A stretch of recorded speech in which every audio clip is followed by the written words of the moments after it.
for me, maintaining my sanity is the fact that I was a medic and that I can say by the Geneva Convention I was considered a non-combatant. If I had to carry a gun and I had to shoot, I think it would have been even more difficult for me.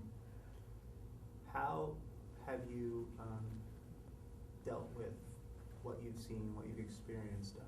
Some veterans talk about writing books. Tim O'Brien says that his writing is a catharsis for him. Others talk about meeting with other veterans. That's one way they deal with it. What are some of the ways that you deal with it? Well, I have been writing over the years. I mean, I have a whole bunch of pieces that I've written, and I've been in therapy off and on for 3 decades. I think for me, the most helpful and cathartic thing is to work on the landmine campaign, because what we do is we make presentations to community groups, to school groups, to faith-based groups, and I will use my experience. I mean, I'll talk about taking care of guys who stepped on landmines and that sort of thing. And if I can use that in a positive way, that helps. The same with the gun violence. I mean, I have some history of what guns can do. If I can do something that helps to abate gun violence, then I feel, then that's one way. With Veterans for Peace, working against the war in Iraq, you know, to some extent going to protests. I write letters to the House Armed Services Committee members. I mean, I have a template of 80 people. I write, I have to change it now. It's because of the election, but the President and his cabinet, the House Armed Services Committee, Pennsylvania legislators, Senate Armed Services Committee, and send them a letter. As a combat veteran, I feel that we should not be doing what we're doing in Iraq. Do you feel that the fact that you were a combat veteran, you are a combat veteran, but you've seen combat, do you feel that that gives you a little more clout with some people? Yes. How is it being gay with Vietnam veterans? Are they accepting of your lifestyle, or? Most are. I mean, I think it may be hard for some folks to deal with it. I think the Veterans for Peace chapter in Philadelphia, it was almost like with the Marines. Like once they got used to me and knew I would do what I had to do, has been incredibly supportive.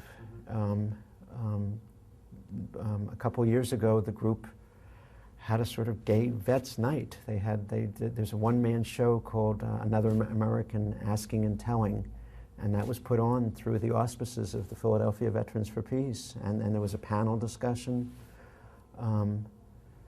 Whenever there's a social event, it's always asked, is my partner coming? So I feel it's been fine.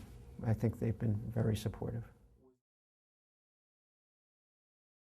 People often look on me and my injuries and want to feel sorry for me or for my fellow wounded warriors.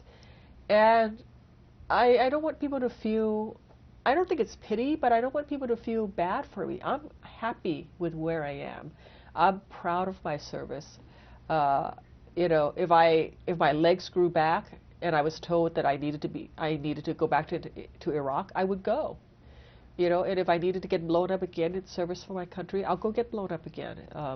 So I'm proud of where I am, and I'm happy to be where I am right now in my life, and I have no regrets. And if you talk to most of our wounded warriors, they would say the same thing. The privilege of wearing the uniform, the privilege of serving this country, the privilege of having worked next to some of the most amazing men and women. The Montagnards really loved Indians. They would have worn war paint if they were allowed to, but they weren't allowed to do that. They were allowed to keep the red handkerchiefs. A lot of them wore red handkerchiefs just to identify as being more of Native American. It wasn't all red. Some of them were yellow. It was just the traditional thing that they started going out in the field and going into war that they identified with Native Americans. So as a Native American, how did that make you feel? It was something special. I really liked that. They really prized me because I was Native American. They they thought I was just God sent to them, that they had a real Indian there and within the camp that they could identify with. Home. Did your relationship with your father change after you had both served? In the Yes, it military? did. My dad, for all the early years, wouldn't. He hardly ever spoke about the World War II experiences. He'd talk a little bit about being in North Africa and all that place, but he wouldn't get specific. But when I came back, we talked a lot. He shared a lot of different things with me, what he did, how scared he was. I think he thought that we could relate because of my experience in Vietnam. And so, yes, there was a lot when I came back that we shared. War is a negative thing for a lot of folks. And it is negative. People die. People get maimed. But from a context of a Native American, it's part of who you are, And in the old days, they used to call what they called taking coup, where you faced your enemy face to face, and you lived to tell about it. And so there's a tradition that goes behind that for every tribe. It doesn't matter whose tribe it is. Every tribe has that tradition, and it's a part of growing up. It's a part of being who you are. You can face that you can face that fear, look it in the eye, and say, I did that. And that tradition carries through your work, your family. You pass that on to your kids, and it's not war. It's actually being who you are and facing, whether it's death or whether it's just something that's the stress of the job, but standing there and actually facing it and doing the things that you need to do to be a person, not only a Native American, but as a person, and actually being the person that you were that you were meant to be. And as we're getting on the helicopters, I had all my maps prepared. I was like really, I wanted to demonstrate that I could sort of take care of myself and understand this, and I was pretty good with maps. So I looked at the operation commander, the Special Forces major, and I said, so where exactly are we landing now? And I was holding up the map of Vietnam, and he turned the map over to the Cambodian side, and he said, there. So within a month, even several weeks of being there, we were operating secretly in Cambodia.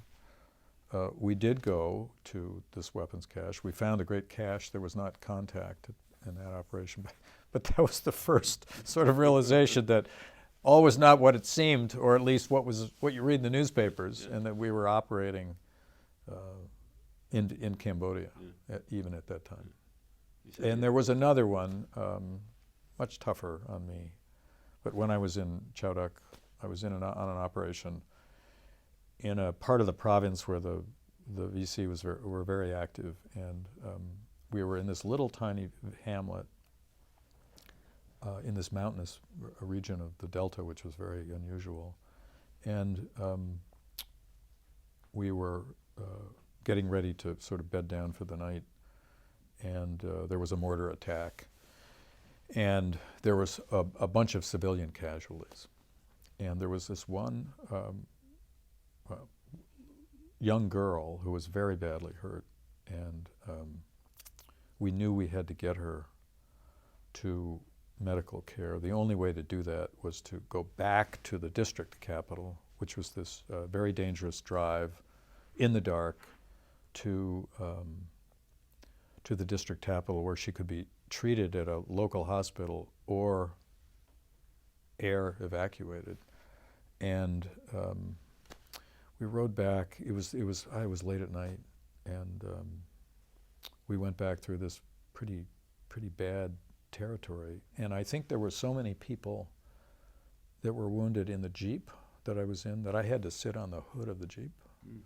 So I was sitting on the hood of the Jeep with my weapon, listening to the mournful, cries of these people who were wounded in the dark. And that memory, more than almost anything else, stuck with me. I don't remember if she lived or not.